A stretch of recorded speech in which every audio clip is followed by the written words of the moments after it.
So next topic है हमारा relative reactivities of halogens in the halogenation of alkanes. So उसी topic को continue करते हुए अभी हमने किया था halogenation of alkanes. That means taking the example of methane. हमने बोला था कि in the presence of sunlight और एट हाई टेम्परेचर जो भी अल्केन है उसके जितने भी हाइड्रोजन है, लेट्स से अगर हमने मीथेन लिया तो चारों के चारों हाइड्रोजन हैं they will be replaced by halogen. अगर हम यहाँ पे एक्स से डिपिक्ट कर रहे हैं तो यहाँ पे आ जाएगा CH3। So next is relative reactivities of halogen. Now we will compare different halogens. कौन कौन सी हैलोजन है? Fluorine, chlorine, bromine, iodine. So what we want to represent कि यहाँ पे ऑर्डर ऑफ रिएक्टिविटी क्या है और क्यों वो हैलोजन मोस्ट हाईली रिएक्टिव है, और इन मैकेनिज्म के स्टेप्स में कौन सा सबसे मोस्ट इम्पोर्टेंट कंट्रोलिंग फैक्टर है जिस पे रिएक्टिविटी डिपेंड करती है। सो ये है जी, चारों रिएक्शन दिए हुए हैं taking the example of methane. So यहाँ पे अगर हम देखें, अगर हम डेल्टा एच वैल्यूज़ को कंपेयर करें तो हाईली एक्सोथर्मिक किसकी प्रेजेंस में है? फ्लोरीन की प्रेजेंस में। वैल्यू कितनी है? 426.8। तो ये जो चार रिएक्शन है ये हमें क्या शो करते हैं? That what is the actual order of reactivity, that fluorine is more active than chlorine than bromine than iodine. यानी कि इन नटशेल हम क्या बोलेंगे? Fluorine is the most reactive halogen toward which reaction? Halogenation of alkane.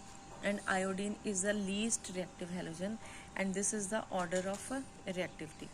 उसके बाद अब हम देखेंगे कि कौन सा कंट्रोलिंग फैक्टर है। तो ये हमने स्टार्टिंग में किए थे स्टेप्स कि स्टेप 1 क्या होता है? इनिशिएशन। हैलोजन के रेडिकल बनेंगे, फिर वो हैलोजन रेडिकल मीथेन से कंबाइन करेगा, मिथाइल रेडिकल प्लस HX बनेगा, फिर मिथाइल रेडिकल हैलोजन से ऐड करेगा। तो हमने चारों हैलोजन्स के केस में इन रिएक्शंस को किया और उनकी जो एनर्जी की वैल्यूज़ हैं वो यहाँ पे लिखी हुई हैं। सबसे पहले आते हैं हम फर्स्ट फैक्टर की तरफ। अब ये जो फर्स्ट रिएक्शन था इसकी अगर हम वैल्यू कंपेयर करें तो यहाँ पे हमें क्या नज़र आ रहा है कि इस स्टेप 1 के अकॉर्डिंग जो फ्लोरीन है इसकी वैल्यू कितनी है? पहली बात तो ये सारे ही एंडोथर्मिक है, क्योंकि ऑब्वियसली जो स्टेप 1 है जिसमें हम फ्री रेडिकल बनाते हैं that is always energy consuming endothermic reaction. तो सबकी वैल्यू क्या है? प्लस में नज़र आ रही है, लेकिन सबसे हाईएस्ट वैल्यू किसकी है? क्लोरीन की, राइट। इसका मतलब अगर ये फर्स्ट फैक्टर कंट्रोलिंग होता तो ऑर्डर ऑफ रिएक्टिविटी ये नहीं होना था कि फ्लोरीन ग्रेटर देन।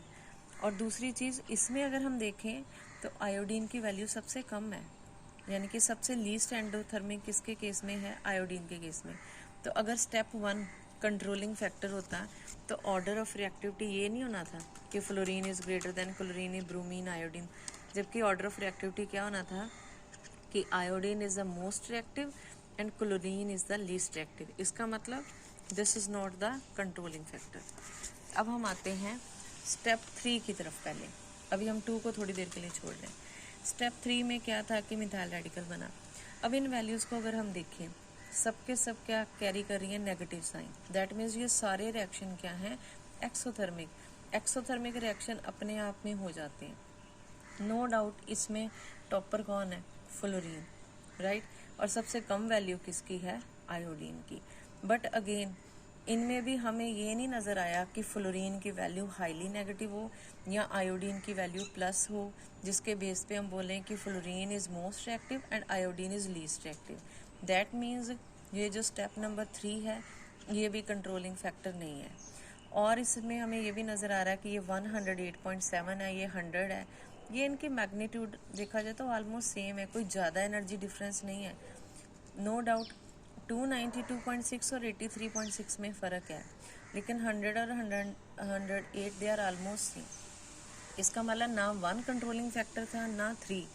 अब आते हैं हम 2 की तरफ। अब इसको ध्यान से देखो, इसमें हमें साइंस में अलग नज़र आ रहे हैं। इनमें सबसे एक्सोथर्मिक कौन है? फ्लोरीन। और सबसे एंडोथर्मिक कौन है? आयोडीन। तो ये जो स्टेप 2 है ये बिल्कुल हमारा टैली कर रहा है किसके साथ? ऑर्डर ऑफ रिएक्टिविटी के साथ। It clearly indicate on the basis of we can say कि this is the controlling factor. No doubt थोड़ा थोड़ा बाकी भी कंट्रीब्यूट कर रहे हैं, बट उनके अकॉर्डिंग एक्चुअल ऑर्डर नहीं हमारा टैली कर रहा है.